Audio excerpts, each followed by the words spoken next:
Cyberpunk 2077 is a game with an identity crisis.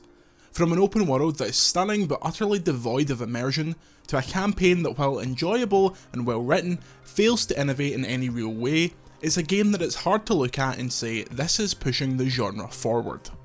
It's appropriate that a game about the lengths to which people will go to augment themselves is so bereft of humanity. Please note I played the PlayStation 4 version running on a PlayStation 5, the dedicated PlayStation 5 and Xbox Series X version of the game is not yet released. Cyberpunk 2077 follows V, the player character who, after a job gone wrong, must contest with Johnny Silverhand, an aging rocker and digital ghost played by Keanu Reeves, who'll guide the player through Night City in an attempt to avenge him and take down one of Night City's mega corps. Keanu Reeves' performance is probably the best part of the game.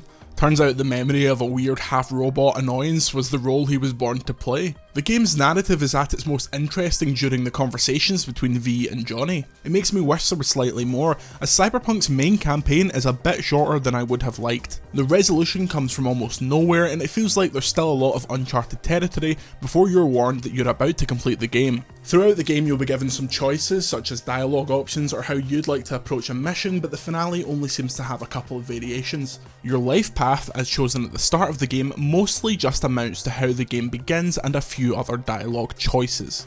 Unlike their massively popular Witcher series, Cyberpunk is a first-person shooter. While the number of guns and mods is plentiful, the shooting itself is rarely satisfying. There are a few melee weapons, but they only achieve a Skyrim level of clumsiness. The stealth is also disappointing and borderline unusable as a playstyle. The cybernetic upgrades such as blade arms or optical mods are cool, but they're astronomically expensive. I have no idea why the decision was made to gate this stuff away behind hours of grinding gigs, because they're one of the only unique things the game has going for it. Leveling is split into your character level and street cred. With each level you'll earn more points to assign into the huge branching skill tree, or you can upgrade certain stats by engaging with that mechanic. If you use handguns, your handgun stat goes up. The game does a great trade in, well, I'm here anyway moments. You'll open the map and see an exclamation mark nearby, wander over to it and it'll be a 3 or 4 minute excursion, either steal something or kill someone, that kind of thing, and then you'll get a wee reward. Absolute junk food stuff, but I enjoyed doing it for a few hours. I think I was mainly avoiding having to drive to a new location because the driving is terrible. It's like every road is made of ice and the minimap doesn't zoom out while you're driving, so you'll constantly miss your turn and have to skid 180 degrees hoping you don't take out a pedestrian. 2077 is without exception the single buggiest video game I have ever played. From characters T-posing throughout the world, to items floating out of place, and sometimes dialogue options don't even trigger, leaving you and Keanu Reeves standing about like you're both in a lift and one of you let off. It crashed 18 times in 25 hours of play. That is completely unacceptable. The way this game runs on the consoles it was originally announced for is so bad that I don't understand how it was allowed to release like this. A cursory glance at the internet will show you a game that does not look finished. Please keep this in mind when you're watching the trailers they've been showing off for years. That is the PC version. Those reviews you saw at launch, the PC version. The reality of the console ports of this game was suppressed. That lush, busy Night City that has been touted for years is a husk on console. Street population is sparse, although a little better on Xbox Series X. Nothing about Night City feels alive. It feels like the minute you walk away from any area, the characters will just power down and wait for you to return.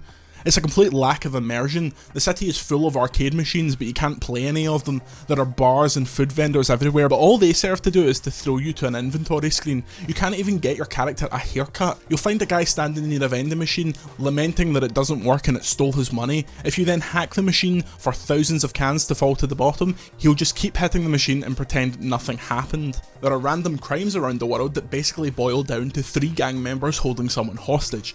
So I shot the 3 of them and went up to the person I saved. No reward, no thanks, they told me to F off. If anything, it just serves to show how ahead of the game Rockstar still are. Sure, being able to talk to everyone didn't always lead to amazing moments or multi-hour stories in Red Dead 2, but if someone was upset with you, you could defuse the situation or throw them through a window. In Cyberpunk you can either shoot them in the head or shoot them in the head. The police can't track you, so they just spawn 10 feet behind you and shoot you. Drivers can't get off their AI path, so if you pull out a gun, they will just stare at you blankly, or if you wait long enough, they'll disappear. There are more role-playing elements in GTA 5, and that's a game that was originally released in 2013. There are arguably more role-playing elements in San Andreas, and that game's so old it's practically out of copyright. There is a cool 15-hour Cyberpunk narrative here, but there's absolutely no need for this to be an open world game. Ultimately, Night City serves as the world's most expensive loading screen that you'll speed through from main mission to actually get to the interesting parts. I played a lot of side missions, and outside of one or two storylines, they felt very surface level, although there is some great writing to be found in these excursions. Even the way that the side characters are introduced feels forced. You'll drive into a new area and be bombarded with phone calls and texts from people you've never met, offering you work, and soon enough your mission list will scroll endlessly, but so much of it is absolute filler. Ultimately, Cyberpunk 2077 is an open world game in the style of Watch Dogs or GTA with a few light RPG elements, but it's just that. This isn't some revolution or the next generation in role-playing games as they're currently bafflingly advertising. Night City is great to look at. It does a great job of setting an atmosphere, but not for the Night City that is actually present. Not the Night City that I spent 35 hours in. The Night City I've spent 35 hours in is a barren waste of little traffic, mindless NPCs, and little character. Even Keanu Reeves and a strong central plot can't make up for what is ultimately a dated, lackluster experience. Thanks for watching, let me know your thoughts about Cyberpunk 2077, and until next time, check out another one of our reviews on BBC The Social. I'm Jordan Midler.